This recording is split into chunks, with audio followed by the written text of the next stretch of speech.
Com certeza você já deve ter visto uma daquelas plaquinhas que diziam: sorria, você está sendo filmado. Mas a verdade é que isso é algo muito bom, pois as câmeras de segurança podem ser a diferença entre um crime solucionado e um que permanece para sempre sem uma solução, com o acusado saindo impune por falta de provas. Fala galera, aqui é o Drake, e hoje no Abismo do Medo, nós vamos ver que as câmeras de segurança são testemunhas silenciosas. Elas vigiam enquanto dormimos, registram o que é mundano, o que é criminoso e às vezes até o inexplicável.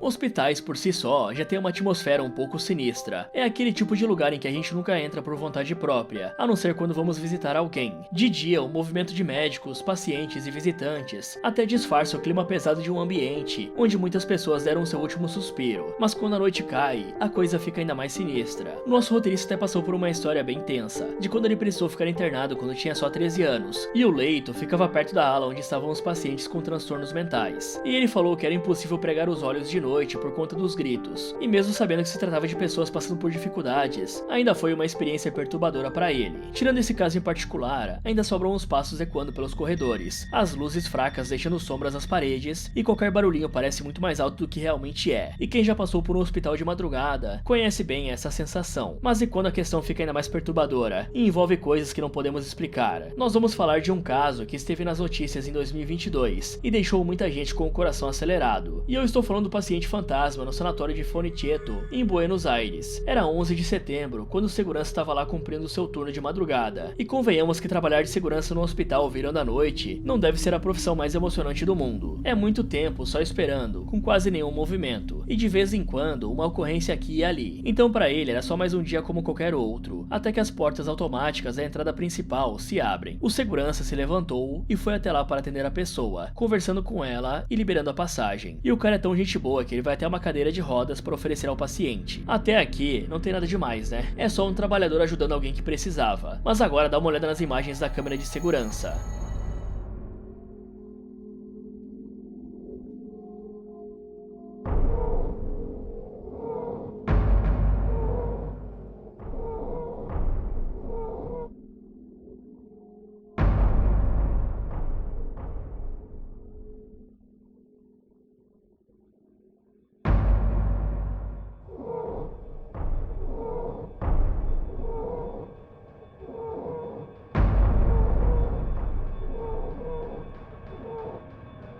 Pra ele estava tudo normal, se não fosse pelo guarda na câmera de segurança vendo isso acontecer, pois sem isso, provavelmente passaria em branco essa interação completamente estranha. E em uma parte do vídeo, nós conseguimos ver que o cara está anotando a ficha do paciente, e aí está outra coisa bizarra, porque quando ele entregou para os enfermeiros, o cara descobriu que o nome que anotou era justamente de uma senhora que tinha falecido no dia anterior nesse mesmo hospital. Ele jurou de pé junto que estava certo, e por isso precisaram olhar as câmeras de segurança. E agora imagina só se fosse você esse segurança, vendo a gravação do que aconteceu e sem entender nada, porque jura que realmente tinha uma pessoa entrando no hospital. Foi aí que a história se espalhou, e as pessoas começaram a tentar entender o que tinha acontecido de verdade, com comentários nas redes sociais que iam de teorias assustadoras a interpretações quase poéticas, do tipo, ela não encontrou a paz, e foi a alma dela tentando voltar para casa. Do outro lado, tinha a galera cética, que sempre busca uma explicação mais pé no chão. O problema é que não tem muito o que fazer com uma montagem, porque diferente daqueles vídeos que aparecem silhuetas no canto da tela, o vídeo desse hospital não tem nada, além do segurança ainda atender um paciente invisível. Tipo esse caso aqui que aconteceu no Brasil, e ninguém apareceu com uma explicação ainda.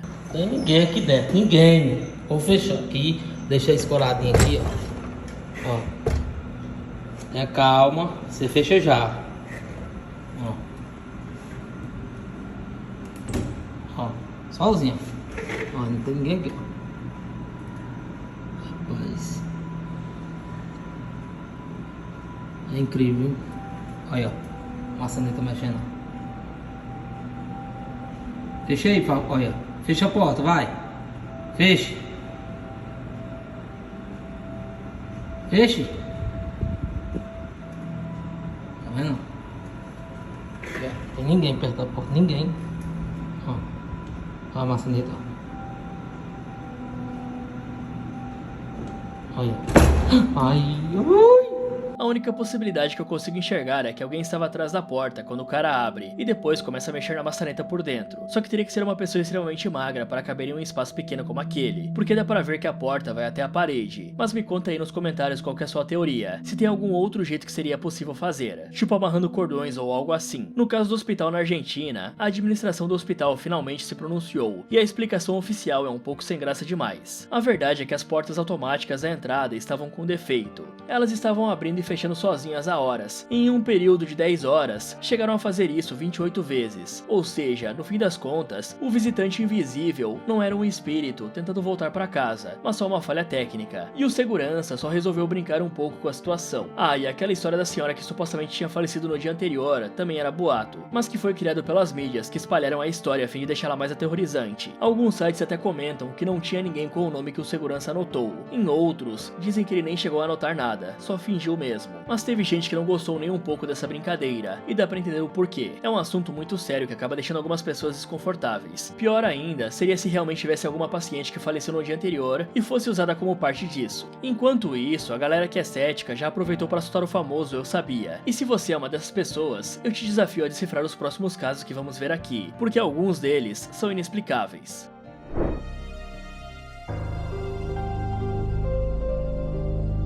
Para quem já viu algum filme britânico, sabe que os pubs de lá são praticamente museus. Eles têm um apreço por aquela estética antiga carregada de história, e o Tyler's Clean não é diferente disso. Só que em 2017, esse pub ficou famoso por um motivo um pouco diferente. As coisas estranhas começaram de leve, uma cadeira que parecia se mover um pouco, uma porta que batia forte sozinha, coisas que a gente pensa que isso deve ser uma corrente de ar, mas como toda boa história de terror, o negócio foi escalando. Imagina que você é o dono de um bar, e sempre arruma tudo antes de ir embora, mas quando chega no dia seguinte, começa a reparar que tem algumas coisas fora do lugar. No começo, você só ignora, acha que só deve ter esquecido de arrumar algo. E então, no fim desse expediente, garante que está tudo no devido lugar. Aí no dia seguinte, outra vez tem coisa bagunçada. E é quando resolve olhar as câmeras de segurança, pra ver se não tem algum engraçadinho invadindo o seu bar quando você não está lá. Mas aí é isso que você assiste.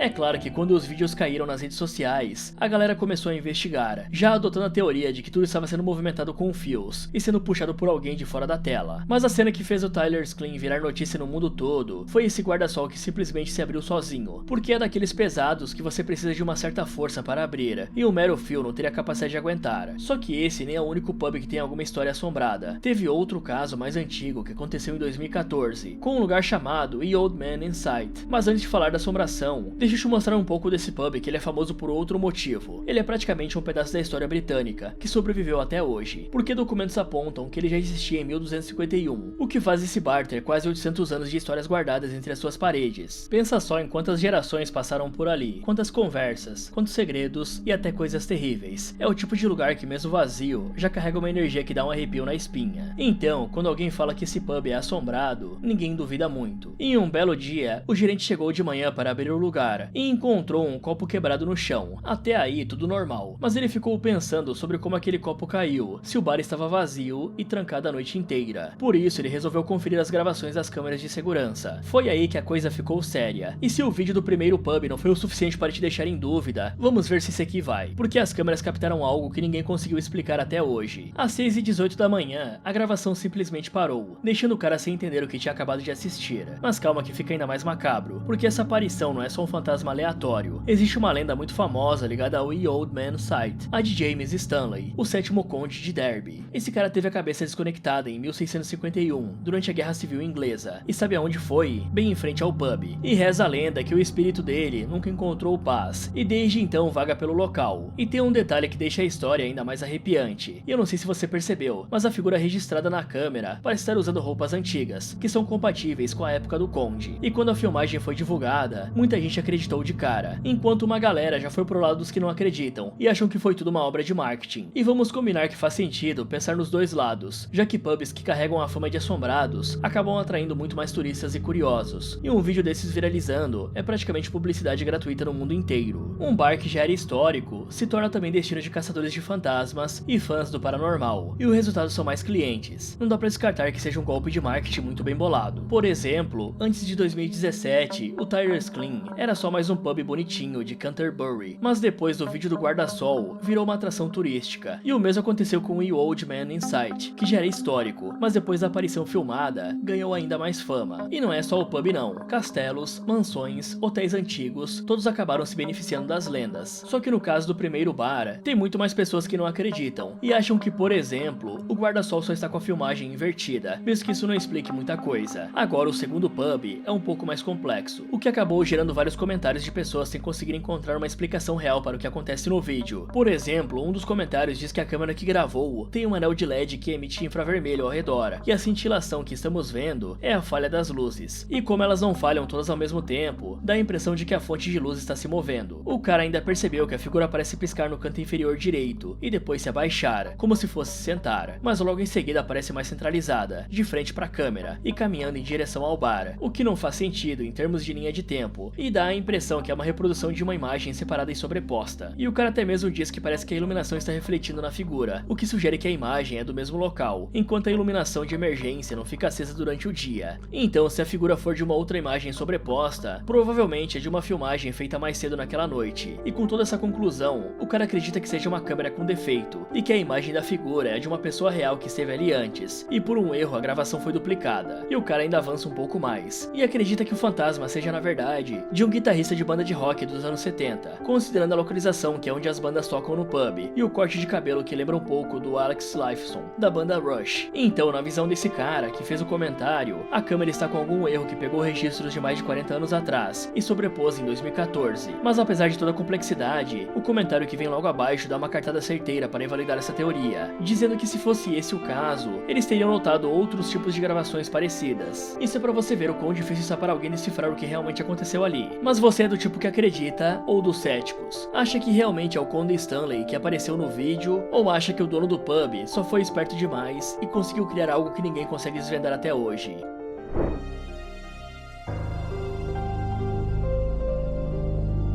Agora eu vou te contar sobre o caso bizarro que aconteceu no Palácio de Hampton Court, também lá na Inglaterra. Pra começar, se você nunca ouviu falar de Hampton Court, pense em um lugar cheio de fofoca, conspiração, intriga política e até romances proibidos. Talvez a série Bridgerton foi baseada nesse lugar aí. O próprio rei Henrique VIII, que ficou famoso pelas 6 esposas e pelo hábito meio radical de mandar cortar cabeças por motivos banais, adorava esse palácio. Mas a história que a gente vai falar aqui não é sobre casamentos sangrentos, nem sobre reis barra pesada. Essa aconteceu em 2003, quando o passado resolveu bater literalmente à porta. O palácio já tinha segurança de ponta, câmeras, alarmes e guardas rondando pelos corredores. Afinal, estamos falando de um patrimônio nacional cheio de artefatos valiosos. Naquela noite, tudo corria normal. O lugar já estava fechado para o público e só a equipe de segurança estava de plantão. Até que do nada, o alarme disparou. Os guardas correram até a área onde o alerta tinha disparado e o que eles encontraram foram as portas corta-fogo de carvalho maciço completamente abertas. E olha, galera, não estamos falando de uma porta qualquer. Essas são enormes, pesadas, daquelas que só abrem com pura força bruta. Então os seguranças fecharam as portas, resetaram o alarme e voltaram pro posto, provavelmente rindo nervosos e dizendo: deve ser só um defeitozinho técnico, né? Nada demais. Só que o mais estranho ainda estava por vir. No dia seguinte, o alarme disparou de novo na mesma área, e quando os seguranças chegaram lá estavam as portas escancaradas. Então agora eu tenho que concordar que isso aí é meio estranho, né? Uma vez tudo bem, mas 2 vezes seguidas já começa a ficar um pouco estranho. Eles correram para ver as imagens das câmeras, e lá estavam as portas abrindo sozinhas, sem ninguém por perto. Mas ainda não acabou. No dia seguinte, aconteceu outra vez. Só que dessa vez, quando os guardas foram olhar as filmagens, eles viram isso.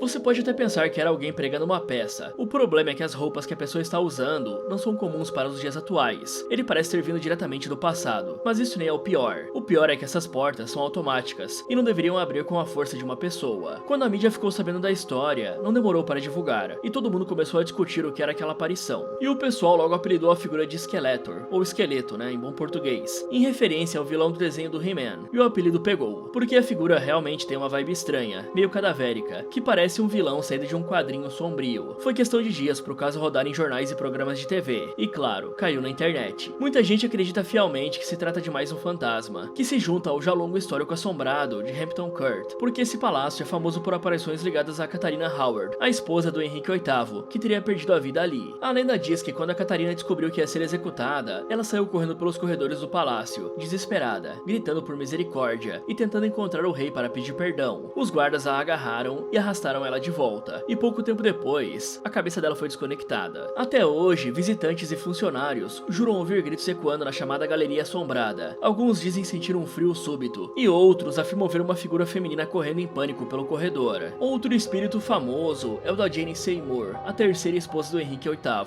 e ironicamente, a única que o rei considerava seu verdadeiro amor. Ela faleceu pouco depois de dar à luz ao filho do Henrique, e a tradição conta que ela aparece vestida de branco, carregando uma vela e caminhando pelas escadarias do palácio. Tem até mesmo história que conta de um soldado fantasma. Então, por que não mais um espírito vagando por aquelas paredes? Pra galera que acredita, o Skeletor era um antigo guarda, ou talvez um serviçal condenado a repetir a mesma tarefa pra sempre, garantindo que aquelas portas ficassem fechadas. Só que os mais céticos não engoliram a ideia de fantasma tão fácil, e acreditaram que não passa de uma encenação. Talvez algum funcionário tivesse resolvido brincar com o imaginário popular, e aproveitando o acesso ao palácio depois do expediente, o cara vestiu uma roupa de época, esperou o corredor ficar vazio e fez a encenação. E até mesmo poderia ser uma pegadinha. O problema é que o caso ficou tão popular que é muito difícil que a pessoa por trás não fosse identificada, o que não aconteceu até hoje, porque o palácio do Hampton Court não tentou esconder a história, muito pelo contrário, eles assumiram a autenticidade das imagens, divulgaram o vídeo e até investigaram a fundo. Foi constatado que o traje usado pela figura não correspondia a nenhum uniforme ou figurino existente no acervo, e nenhum funcionário admitiu ter feito qualquer encenação. Também ficou claro que não tinha chance alguma de o vento ou algum problema mecânico explicar. A conclusão oficial, depois de todo o esforço, foi simples e perturbadora. Não há nenhuma explicação. E agora mais de 20 anos se passaram, e a figura do Skeletor continua como um verdadeiro mistério. E você tem alguma teoria? Conta aí pra gente.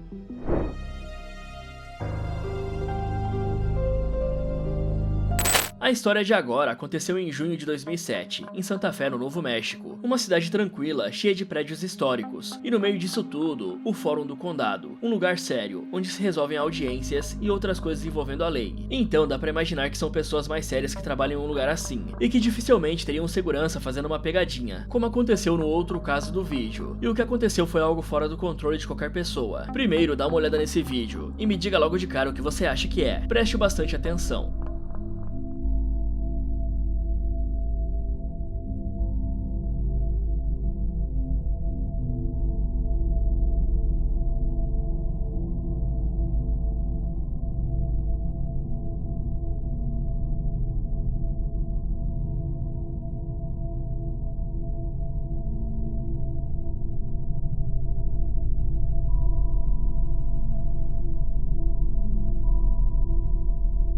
Bastou esse vídeo cair na internet e já era, né? Em pouco tempo, a luz que aparece nele já tinha virado o fantasma de Santa Fé. E junto com a fama, vieram as teorias, que é a hora em que a criatividade vai longe. Tinha gente jurando que aquilo é a alma de alguém que perdeu a vida tragicamente no prédio. Outros já puxaram pro lado sci-fi e falaram que é o mini OVNI. Teve até piada rolando de que era o espírito revoltado de algum advogado que perdeu um caso importante. Mas de todos, o mais forte mesmo foi a galera que acreditou em algum tipo de milagre. E aí, gente do país inteiro e até mesmo de fora começou a ir a Santa Fé, só pra tentar ver o fantasma com os próprios olhos. E de repente, um prédio super sério virou uma atração turística, com a mídia caindo em cima, junto de programas de TV, jornais e blogs querendo contar a história. Só que apesar dos casos anteriores serem mais sinistros, esse aqui é um pouco mais leve, sem muitas histórias macabras por trás. E ele é realmente mais simples, pra gente quebrar um pouco o gelo do sobrenatural. Enquanto muita gente acreditava fielmente que era algo divino, alguns especialistas analisaram a filmagem quadro a quadro, tentando encontrar o que está escondido por trás daquilo que parece inexplicável. Entre eles, mas o nome que se destacou foi o Benjamin Redford. O cara é um investigador cético, autor e especialista em desvendar mistérios paranormais. E junto de outros, o Benjamin analisou a câmera, o tipo de lente, a taxa de quadros, o infravermelho e tudo que ele podia. Os caras também pensaram no ambiente ser de um prédio antigo, cheio de cantos escuros, teias de aranha e, claro, insetos noturnos atraídos pela luz. Essa era uma combinação perfeita para enganar, e para não deixar dúvidas, eles decidiram replicar e montaram testes com câmeras semelhantes, e usando mariposas, os caras conseguiram reproduzir exatamente o mesmo efeito. E foi exatamente isso que aconteceu. E depois de olhar bastante, eles chegaram a uma conclusão, que de tão simples fez muita gente dar risada. O famoso fantasma de Santa Fé era nada mais, nada menos do que um inseto. E o mais engraçado é que enquanto os especialistas estavam quebrando a cabeça com testes, o público estava curtindo a ideia de que era um fantasma de verdade. O que aconteceu foi que a câmera de segurança do fórum usa infravermelho, então elas emitem uma luz que a gente não vê, mas que ilumina um ambiente escuro, permitindo gravar até na escuridão total. Só que tem um detalhe: quando um objeto chega muito perto da lente, ele fica super exposto, ou seja, o brilho fica estourado. Imagina só pegar uma lanterna muito forte e apontar direto para um bicho voando bem pertinho da lente. O que acontece é que ele vira uma bola de luz, e foi exatamente isso que aconteceu. Aí você pode estar se perguntando, tá, mas e aquele movimento todo, cheio de paradas e mudanças de direção? Pois é aí que entra outro truque da tecnologia. As câmeras de segurança, principalmente lá em 2007, não gravavam com uma qualidade boa, e nem com uma taxa alta de quadros por segundo, para poder economizar espaço e energia. E o resultado disso é que quando o inseto se mexe rápido, a câmera capta ele em pontos diferentes. Então muita gente já acredita que seja só uma aranha que estava passeando onde não devia, e acabou ganhando fama de fantasma. Hoje em dia esse vídeo é usado como exemplo clássico de discussões sobre ceticismo e ciência, para mostrar como a percepção humana e tecnologia podem se juntar para criar ilusões super convincentes. E no fim das contas, ele acaba sendo tão interessante quanto se fosse um fantasma de verdade, porque a gente aprende que nem sempre os nossos olhos são confiáveis, e que a imaginação adora preencher as lacunas com o sobrenatural, mesmo que em alguns casos conseguir encontrar uma explicação científica é algo extremamente difícil, como vamos ver na próxima história.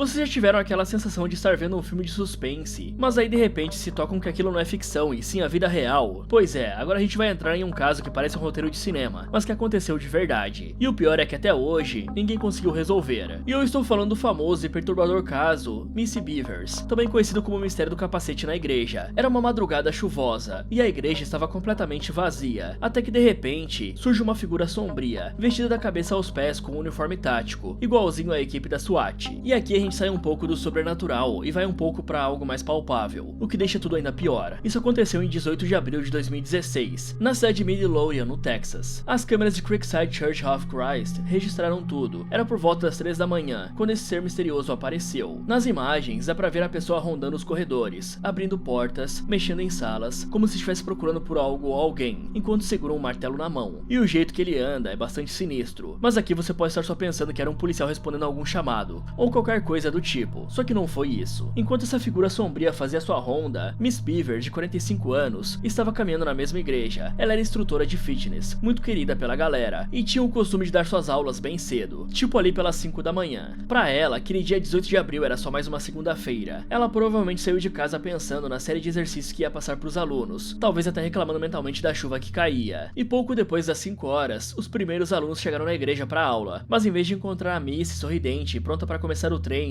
eles se depararam com uma cena de horror. Ela estava gravemente ferida, então chamaram a polícia na mesma hora, e não demorou para confirmarem que ela tinha sido atacada com um objeto contundente. Não havia sinal de roubo, só um ataque direto e brutal, sem explicação aparente. Quando a notícia saiu, a comunidade ficou em choque. Lá não era um lugar onde esse tipo de coisa acontecia, e de repente, se viram no meio de uma investigação policial perturbadora. Logo surgiram as primeiras perguntas. Quem era a pessoa com o capacete? Por que a Missy? E o mais perturbador, será que era alguém próximo dela? Porque pensem comigo, se não foi um roubo, então foi pessoal. E se foi isso, alguém que convivia com ela poderia estar por trás. E aí já começa a paranoia, né? Olhar pros vizinhos, pros amigos e até pra família com desconfiança. A polícia analisou o vídeo frame por frame, tentando achar alguma coisa que pudesse revelar quem era aquela pessoa. E um dos pontos que mais ficou na cabeça deles foi os pés virados para fora, um jeito de andar muito incomum. Então vieram as teorias. Se era algum tipo de lesão, ou se foi só uma tentativa de disfarce, como se a pessoa estivesse forçando aquele jeito de andar, só para poder despistar a polícia. Assim, enquanto as autoridades ficavam procurando por alguém com aquele jeito de caminhar, o culpado estava passeando por aí tranquilamente, como qualquer um. Isso deixa tudo ainda mais sinistro, porque às vezes é melhor estar cara a cara com um fantasma do que com alguém que tem as ferramentas para te finalizar. O problema é que se isso foi uma tática da pessoa, realmente funcionou, porque ninguém conseguiu chegar a uma conclusão definitiva. E é aqui que bate a primeira frustração. Mas enquanto isso, a investigação começou a olhar para o círculo mais próximo da Missy, porque estatisticamente, em crimes assim, a motivação quase sempre é relacionada à próxima vítima, e foi nesse momento que começaram a surgir histórias complicadas. Descobriram que ela tinha recebido mensagens estranhas de uma mulher que parecia ter ciúmes dela. Também teve alguns comentários sobre possíveis problemas no casamento. E esse era o tipo de coisa que em qualquer série policial já seria tratado como um grande avanço. Mas no caso real, tudo acabou se transformando em um beco sem saída, e ninguém conseguiu provar nada. Como se não bastasse, outra pista acabou alimentando mais teorias. Um carro misterioso foi flagrado por câmeras de um estacionamento próximo pouco antes do crime, e logo foi identificado como um Nissan Altima prata. Era um modelo entre 2010 e 2012, e estava circulando de um jeito bem suspeito. O carro dava voltas, apagava e acendia os faróis, como se o motorista estivesse esperando alguma coisa, e para muita gente, esse veículo tinha ligação direta com o finalizador. Mas tem gente que acha que pode ser alguém perdido ou até bêbado. Só que nunca conseguiram localizar o dono desse carro para ter uma resposta, e essa pista também se perdeu com o tempo. Os anos foram passando, e nada de solução. E isso entra em uma coisa que eu já comentei aqui em outros vídeos do canal, que é quando uma cidade pequena sabe que alguém ali é um finalizador, mas que não sabem quem exatamente é essa pessoa. Isso faz a sensação de segurança desaparecer, porque as pessoas começam a desconfiar uma das outras, e passam a olhar com medo até para os vizinhos, que sempre pareceram inofensivos,